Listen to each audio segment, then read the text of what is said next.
똑똑 솔깃한 라디오.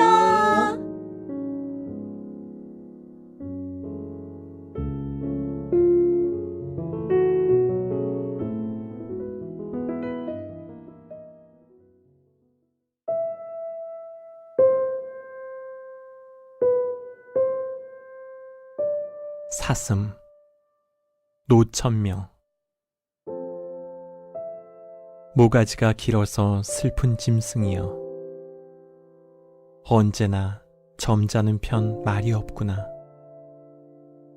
관이 향기로운 너는 무척 높은 족속이었나 보다. 물 속에 제 그림자를 들여다보고 잃었던 전설을 생각해내곤 어찌할 수 없는 향수에 슬픈 모가지를 하고 먼 데의 산을 쳐다본다.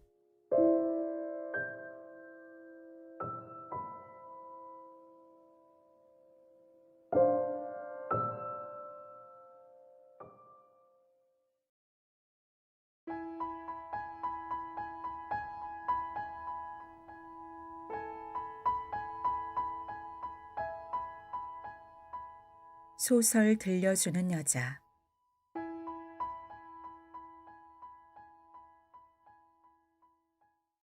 벤자민 버튼의 기이한 사건.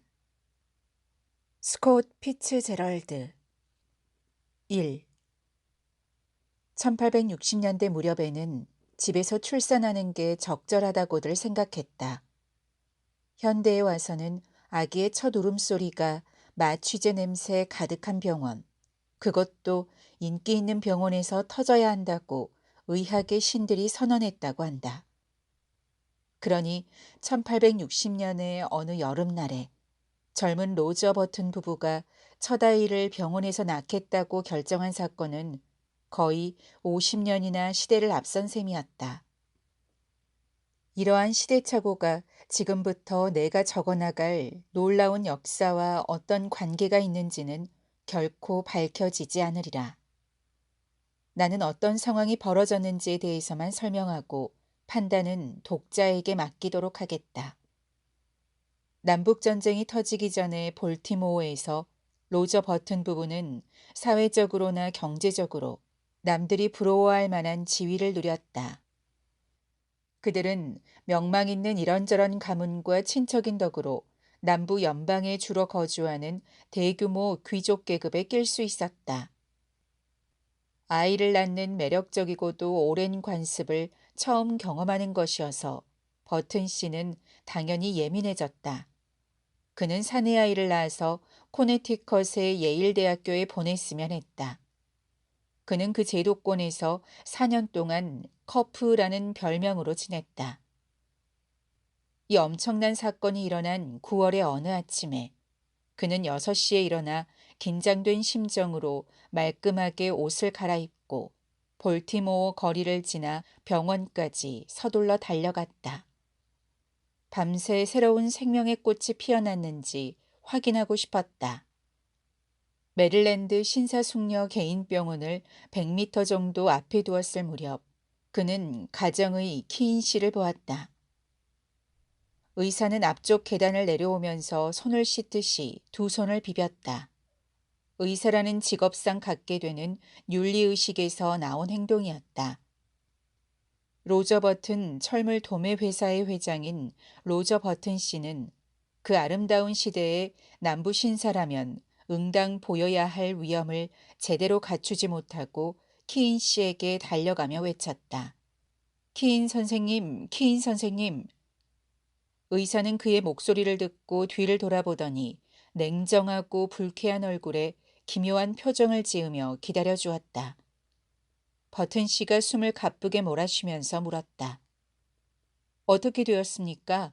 뭐죠? 아내는 어떤가요? 딸인가요? 아니면 아들인가요? 어떤... 정신 좀 차리게. 킨 박사가 냉정하게 말했다. 좀 화가 난 것 같았다. 아이가 태어나긴 했나요? 버튼 씨가 애걸하듯 물었다. 그래. 그런 것 같네. 어떤 의미에서는. 킨 박사가 얼굴을 찌푸렸다. 그가 다시 기묘한 표정으로 버튼 씨를 바라보았다. 아내는 건강한가요? 그렇지. 딸인가요, 아들인가요? 킨 박사가 벌컥 화를 내며 외쳤다. 지금 여기에서 그런 걸 묻다니. 직접 가보게. 정말 터무니없어. 그는 마지막 단어를 거의 한 음절로 말하더니 몸을 돌리며 중얼거렸다. 이런 사례가 의사로서의 내 평판에 도움이 될 거라고 생각하나? 이런 일이 한 번만 더 있다가는 난 망할 거야. 아니, 누구라도. 무슨 일이죠? 새 쌍둥이인가요? 버튼 씨가 공포에 질려 물었다. 의사가 잘라 말했다. 아니, 새 쌍둥이는 아니네. 그보다 더하지. 직접 가서 보고 다른 의사를 알아보게. 자네를 이 세상에 들여놓은 이후로 40년간 자네 집안의 주치의 노릇을 했지만 이젠 끝이야. 자네나 자네 친척 누구도 보고 싶지 않아. 잘 가게. 의사는 몸을 돌려 보도 연석에 서 있던 쌍두 사륜마차에 올라타더니 마차를 몰고 휙 가버렸다. 버튼 씨는 보도에 멍하니 서 있었다. 머리끝부터 발끝까지 덜덜 털렸다. 도대체 얼마나 끔찍한 일이 벌어진 것일까?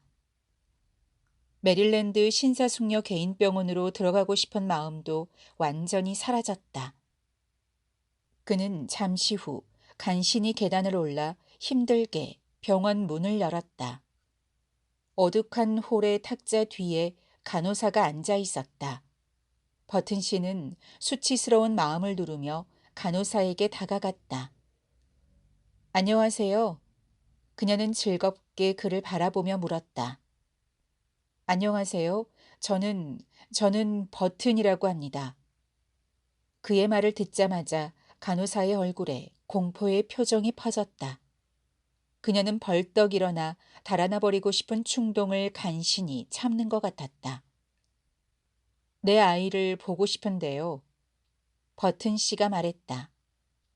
간호사가 작게 소리를 질렀다. 아, 물론 그러셔야죠. 그녀가 신경질적으로 외쳤다. 2층이요. 바로 올라가세요. 간호사가 2층을 가리키자 버튼 씨는 식은땀으로 범벅이 된 채 비틀거리며 몸을 돌려 2층으로 올라가기 시작했다. 그가 2층에 올라갔을 때 대야를 든 한 간호사가 그 옆을 지나쳤다. 그가 또박또박 자기 이름을 밝혔다. 저는 버튼이라고 합니다. 네, 쿵. 대야가 소리를 내며 떨어져 계단 쪽으로 굴렀다. 쿵쿵. 대야는 이 신사가 일으킨 전반적인 공포를 나누기라도 하듯이 규칙적으로 굴러갔다. 내 아이를 보고 싶소. 버튼 씨가 발악하듯 외쳤다. 거의 실신할 지경이었다. 쾅. 대야가 아래층 바닥에 떨어졌다. 간호사는 다시 감정을 억누르며 버튼 씨에게 진심으로 경멸의 눈길을 던졌다. 그녀가 거친 목소리로 말했다. 좋습니다, 버튼 씨. 아주 좋다고요. 오늘 아침 내내 그 아기가 우리를 어떤 지경으로 몰았는지 알긴 아세요? 정말 터무니없어요. 병원은 이제 절대로 과거의 명성을 누리지 못할 거예요. 그런 일이. 그가 쉰 목소리로 외쳤다. 얼른요. 더 이상 못 참겠어요. 이쪽으로 오시죠, 버튼 씨. 그는 발을 질질 끌며 간호사를 따라갔다. 긴 복도 끝 병실에서 다양한 울음소리가 들렸다. 후세대의 우는 방이라고 알려지게 되는 병실이다. 그들은 안으로 들어갔다. 하얀 에나멜 아기 침대 6개가 벽을 빙 둘러싸고 놓여 있고 침대 머리맡에 이름표가 붙어 있었다. 내 아이는 어디 있죠? 버튼 씨가 헐떡였다. 저기요. 간호사가 말했다. 버튼 씨의 눈길이 간호사의 손가락을 따라갔다. 70살쯤 되어 보이는 노인이 커다랗고 하얀 담요에 쌓여 아기 침대에 앉아 있었다. 듬성듬성한 백발에 희뿌옇고 긴 턱수염이 창문으로 들어오는 산들바람에 엉성하게 흔들렸다. 그가 흐리멍텅한 눈으로 버튼 씨를 바라보았다. 이게 다 무슨 소란인가 하는 표정 같았다. 버튼 씨는 공포가 분노로 변해서 천둥치듯 큰 소리로 물었다. 내가 미친 거요? 아니면 으스스한 병원식 장난이요? 간호사가 진지하게 대답했다. 장난하는 것이 아닙니다. 또 선생님이 미쳤는지 안 미쳤는지도 저는 모릅니다. 하지만 선생님 아이인 건 틀림없어요. 버튼 씨의 이마에서 식은땀이 갑절로 솟았다. 그는 두 눈을 감았다가 다시 떠보았다. 상황은 그대로였다. 그의 눈앞에는 60살하고도 10살은 더 많아 보이는 남자의 모습만 보였다. 그 남자가 아기 침대에 누워 두 발을 밖으로 걸치고 있었다. 노인은 평온하게 자신의 두 발을 번갈아 바라보다가 나이 들고 갈라진 목소리로 갑자기 물었다. 당신이 내 아버지인가요? 버튼 씨와 간호사는 소스라치게 놀랐다. 노인이 불평하듯 말했다. 만약 그렇다면 날 여기에서 데리고 나가 주시오. 아니면 적어도 편안한 흔들 의자를 달라고 해요. 도대체 당신은 어디에서 왔소? 당신은 누구요? 버튼 씨가 미친 사람처럼 소리쳤다. 노인이 불평 가득한 목소리로 대답했다. 내가 정확히 누구인지 말할 수 없소. 태어난 지 몇 시간밖에 되지 않아서 말이오. 내 성이 버튼인 것은 분명하지만 당신은 거짓말쟁이요. 사기꾼이야. 노인이 피곤한 표정으로 간호사에게 몸을 돌리며 불평했다. 새로 태어난 아이를 잘도 대해주는군. 그에게 틀렸다고 말해주시오. 얼른이요. 간호사가 엄하게 말했다.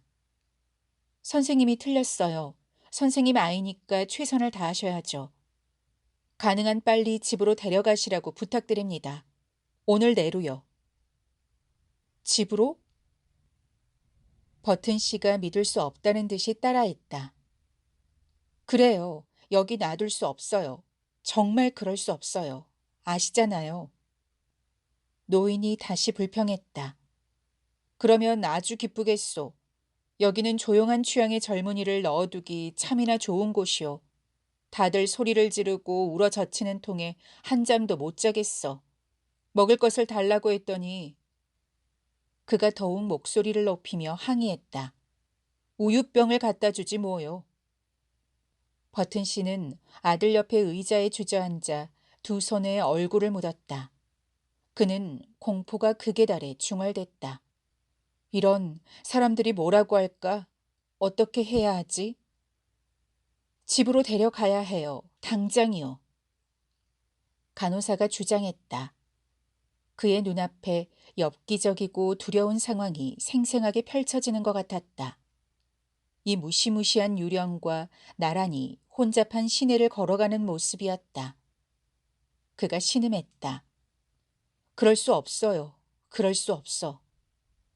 사람들이 걸음을 멈추고 물어보면 뭐라고 대답한다.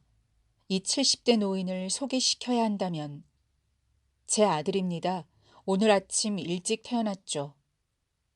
그러면 노인은 다시 담요로 몸을 감쌀 것이며 그들은 계속 걸음을 옮겨 부산한 가게와 노예시장을 지날 것이다. 버튼 씨는 잠시나마 아들이 흑인이었으면 하고 진심으로 바랐다. 주택가의 웅장한 저택들을 지나고 노인들이 사는 집을 지나면 저기 힘내세요. 간호사가 명령하듯 말했다. 노인이 갑자기 말했다. 저기 내가 이 담요를 두르고 집까지 걸어갈 거라고 생각했다면 완전히 오산이요. 아기는 언제나 담요가 필요해요. 노인은 사악한 웃음을 지으며 작고 하얀 베네 옷을 들었다. 그가 몸을 떨었다. 봐요. 이게 그들이 나를 위해 준비해둔 것이요. 아기는 언제나 이런 걸 입어요. 간호사가 새치름이 말했다. 노인이 대꾸했다. 이 아기는 입은 후에 아무것도 걸치지 않을 거요. 이 담요는 간지러워요. 적어도 시트라도 줘야지.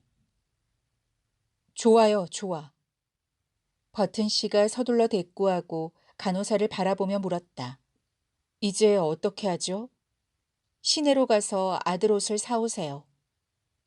버튼 씨가 나가는데 아들의 목소리가 복도까지 따라왔다. 지팡이도요, 아버지. 지팡이가 있으면 좋겠어요. 버튼 씨는 병원 문을 쾅 하고 세차게 닫았다.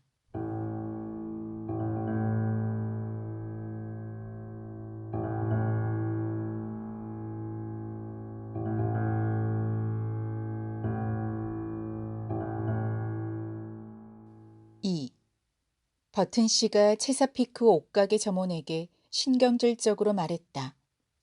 안녕하세요. 우리 아이가 입을 옷을 사러 왔는데요. 자제분이 몇 살이죠? 6시간쯤 되었소. 버튼 씨가 별 생각 없이 대답했다. 신생아복은 뒤쪽에 있습니다만, 뭐가 필요한지 잘 모르겠소. 아기가 비정상적으로 커서요. 아주 커요. 아이들 옷도 특대형이 있습니다. 아동복은 어디 있죠? 버튼 씨가 필사적으로 애둘러 물었다.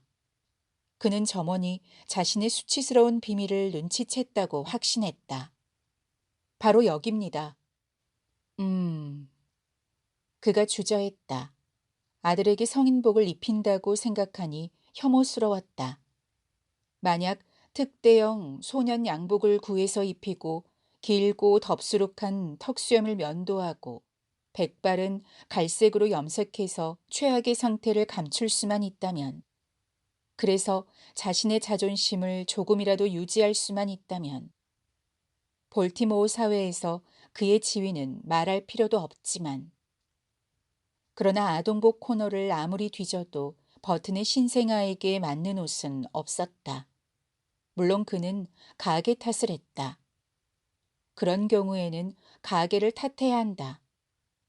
자제분이 몇 살이라고 하셨죠? 점원이 궁금한지 다시 물었다. 우리 애는 16살이요. 아, 죄송합니다. 6시간이라고 하신 줄 알았어요.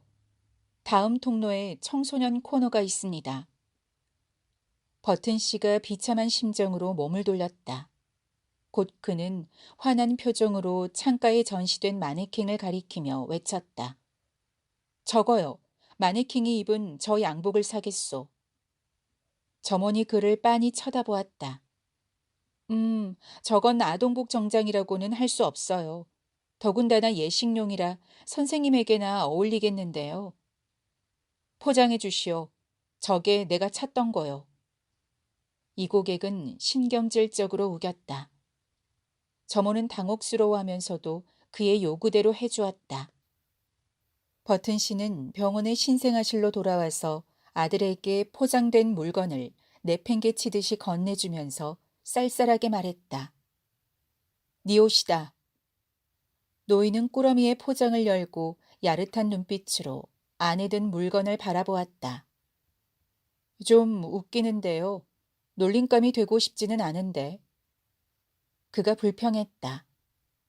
버튼 씨가 과민하게 대꾸했다. 네가 날 놀리려 드는구나.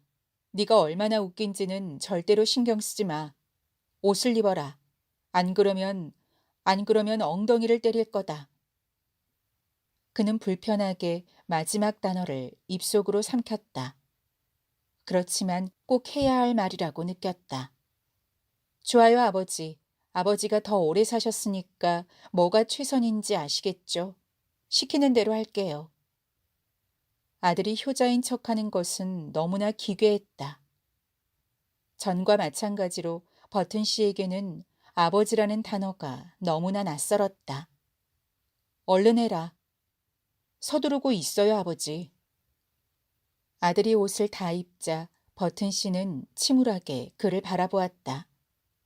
물방울 무늬 양말에 분홍색 바지, 넓고 하얀 깃이 달린 벨트 와이셔츠였다. 하얀 깃 위로 길고 하얀 턱수염이 허리까지 휘날렸다. 그다지 어울리지 않는 차림이었다. 잠깐만. 버튼 씨는 병원 가위를 3번 휘둘러서 턱수염을 대부분 잘라냈다. 그러나 개선하려 노력해봐도 완벽함과는 거리가 멀었다. 더부룩한 머리카락과 축축한 눈, 오래된 치아는 경쾌한 의상과 너무나 부조화를 이루었다.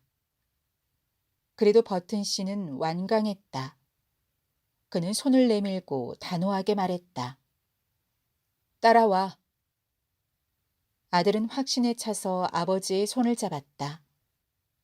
그리고 신생아실에서 걸어 나오면서 떨리는 목소리로 물었다.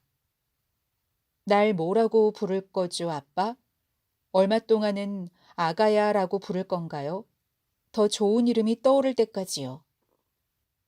버튼 씨가 툴툴거리며 대답했다. 나도 모르겠다. 널 무드셀라라고 불러야 할 것 같은데.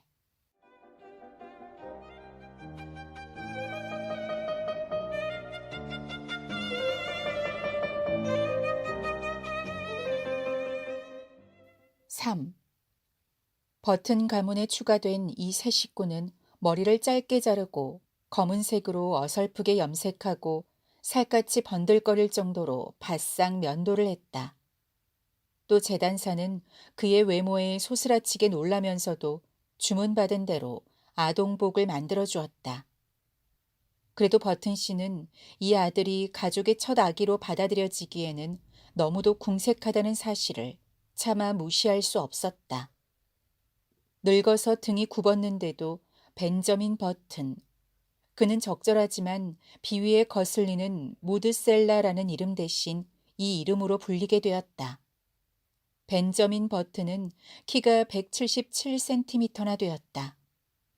어떤 옷으로도 이 사실을 감출 수 없었다. 길게 자란 눈썹을 자르고 염색해도 그 아래 흐리멍덩하고 물기 많고 지친 두 눈은 그대로였다. 미리 고용되었던 유모는 아이를 한 번 보더니 벌컥 화를 내고 가버렸다. 그러나 버튼 씨는 불굴의 의지를 가다듬었다. 벤저민은 아기이니 계속 아기여야 한다는 것이었다. 처음에 그는 벤저민이 따뜻한 우유를 좋아하지 않는다면 아이에 먹이지 말라고 선언했다. 하지만 결국에는 버터 바른 빵을 허용했고 심지어 오트밀까지 먹이면서 타협했다. 한 번은 벤저민에게 딸랑이를 주면서 이걸 가지고 놀아라 하고 분명하게 지시했다. 그러자 노인은 지친 표정으로 딸랑이를 가져가서 하루 종일 가끔씩 딸랑거렸다. 당연히 그는 딸랑이의 실증이 났고 혼자 있을 때 위안이 될 만한 다른 놀이거리를 찾았다. 버튼 씨는 지난주에 자신이 유난히 시가를 많이 피웠다고 생각했다가 며칠 후에 우연히 그 이유를 알아냈다. 아기 방에 들어갔을 때 푸른 안개가 자욱하고 벤저민이 죄지은 표정으로 아바나산 시각꽁초를 숨기려 했던 것이다. 물론 몹시 매를 맞을 만한 짓이었지만 버튼 씨는 차마 그럴 수가 없었다. 그래서 그는 아들에게 성장에 방해되는 것이라고만 경고했다. 그럼에도 그는 같은 태도로 일관했다. 장난감 병정과 장난감 기차, 귀엽고 커다란 봉제 인형을 집으로 가져왔다.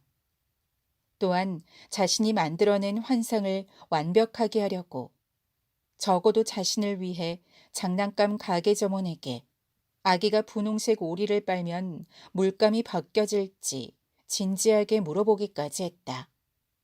아버지가 온갖 노력을 기울여도 벤저민은 아무런 관심도 보이지 않았다. 벤저민은 몰래 뒷계단으로 내려가서 브리테니커 백과사전 한 권을 들고 아기 방으로 돌아와 오후 내내 그것만 들여다보았다. 소봉제 인형과 노아의 방주 장난감은 마루에 그대로 방치되었다. 아들이 이렇게 고집을 부리는 통에 버튼 씨의 노력은 거의 효과가 없었다.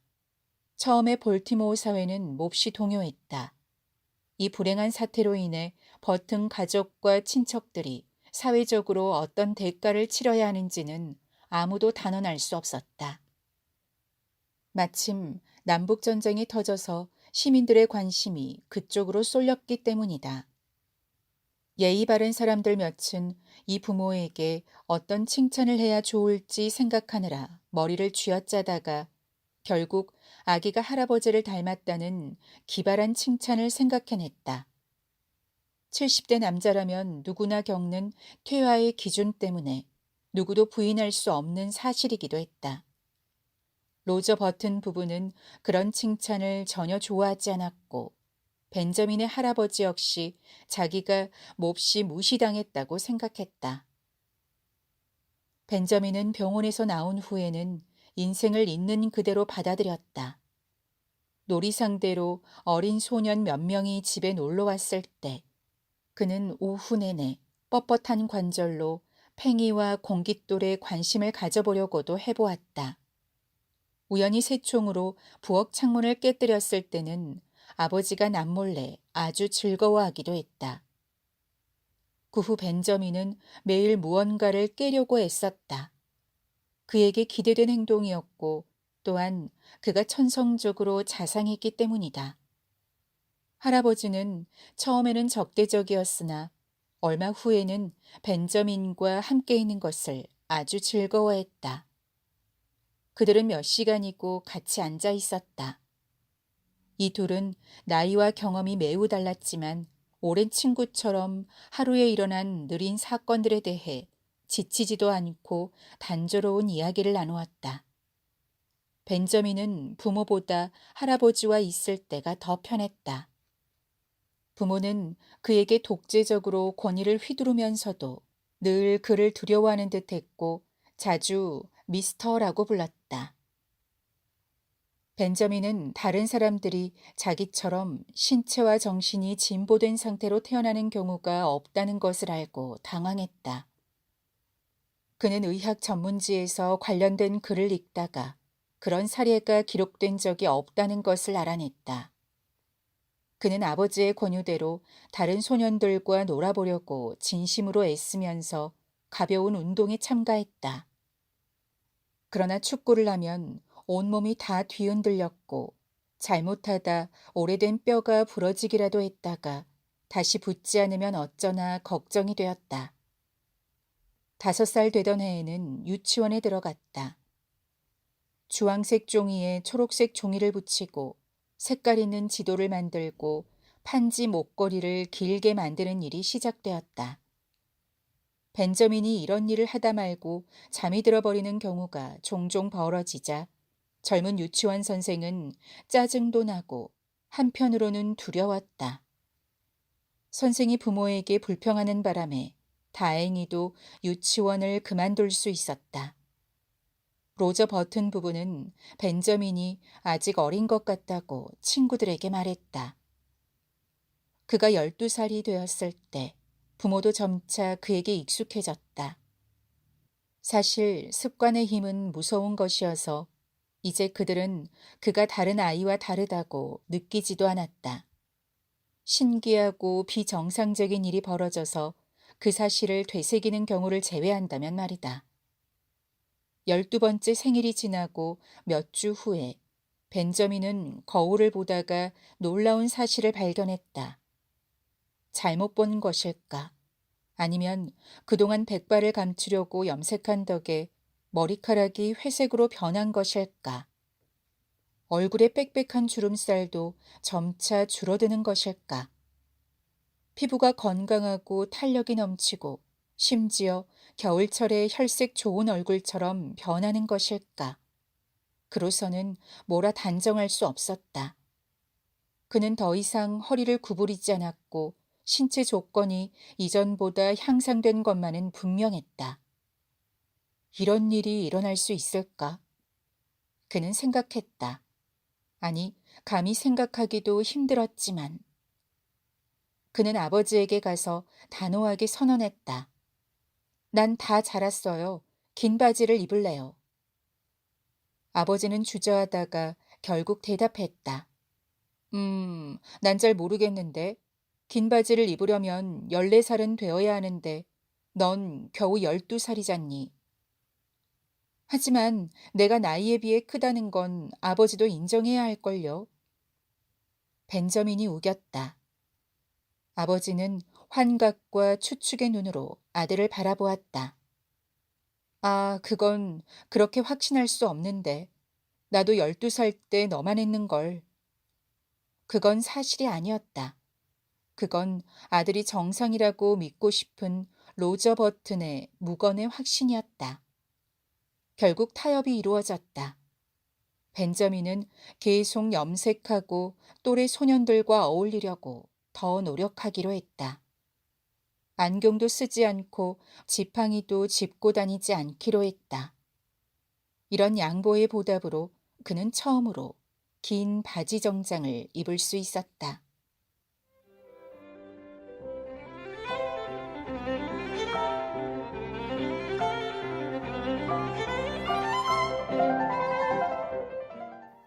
사.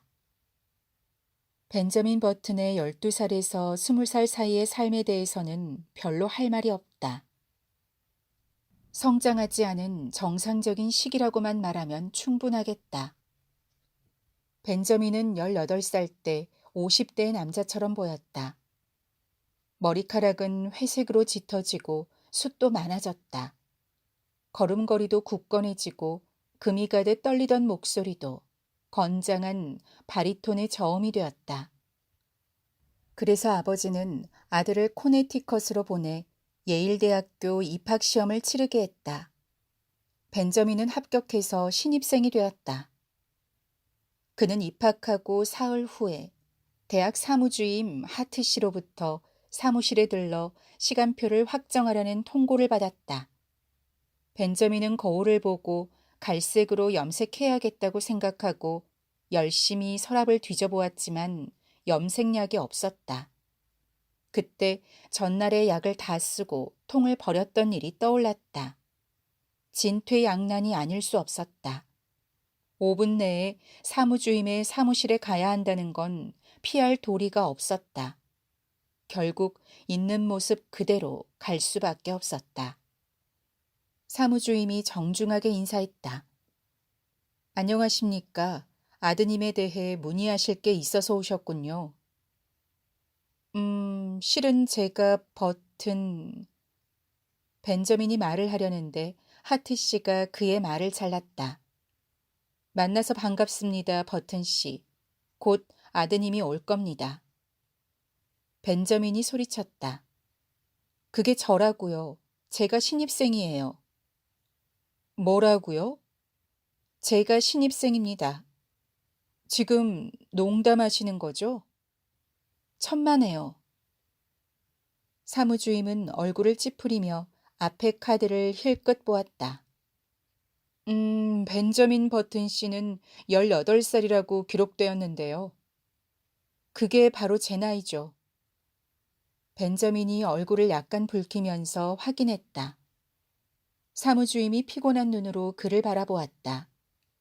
제가 믿어줄 거라고 바라지는 않으시죠, 버튼 씨? 벤저민도 피곤하게 미소를 지으며 똑같은 말을 되풀이했다. 전 18살이에요. 사무주임은 단호하게 문을 가리켰다. 나가시오. 우리 대학에서 나가고 이 지역에서 나가시오. 당신은 위험한 미치광이요. 전 18살이에요. 하트 씨가 문을 열고 소리쳤다. 당신 나이의 남자가 신입생으로 여길 들어오려고 하다니. 18살이라고? 18분 내에 이 지역에서 나가시오. 벤저민 버튼은 위험 있게 걸어나갔다. 복도에서 기다리던 대학생 대여섯 명이 호기심 어린 눈으로 그를 바라보았다. 벤저민은 몇 걸음 걷다가 몸을 돌렸다. 그는 여전히 화를 내며 문간에 서 있던 사무주임을 향해 단호하게 말했다. 전 18살이에요. 대학생들이 킥킥대는 소리에 맞춰 벤저민은 걸어 나갔다. 쉽게 도망칠 수도 없었다. 벤저민이 우울하게 정거장까지 걸어가는데 몇몇이 그를 따라왔다. 곧 사람들이 더 많아졌고 마침내는 대학생들이 빽빽하게 무리를 지어 따라왔다. 예일대학교 입학시험에 합격한 미치광이가 18살짜리 젊은이로 가장하려 했다는 소문이 퍼져나갔다. 수업을 받던 학생들은 모자도 쓰지 않은 채 뛰어나왔고 축구팀은 연습을 하다 말고 합세했다. 교수 부인들마저 보닛을 대충 걸치고 옷을 버스럭거리며 행렬 뒤에 붙어 소리를 질러댔다. 벤저민 버튼의 섬세한 감수성을 건드리는 말들이 계속 들려왔다. 틀림없이 방랑하는 유대인일 거야. 저 나이라면 예비 학교이나 가보라지. 저 소년 천재를 보라. 여기가 양로원인 줄 아나 봐. 하버드로 가버려. 벤저민은 조금씩 걸음을 빨리 하다가 곧 달리기 시작했다. 본때를 보여줄 거야. 하버드에 가면 이렇게 나를 모욕한 것을 후회하겠지. 그는 볼티모어행 기차에 안전하게 몸을 실은 후에 창밖으로 머리를 내밀고 외쳤다. 이 일을 후회할 것이오. 대학생들이 웃었다. 하하, 하하하. 그날의 일은 예일대학교 최대의 실수였다.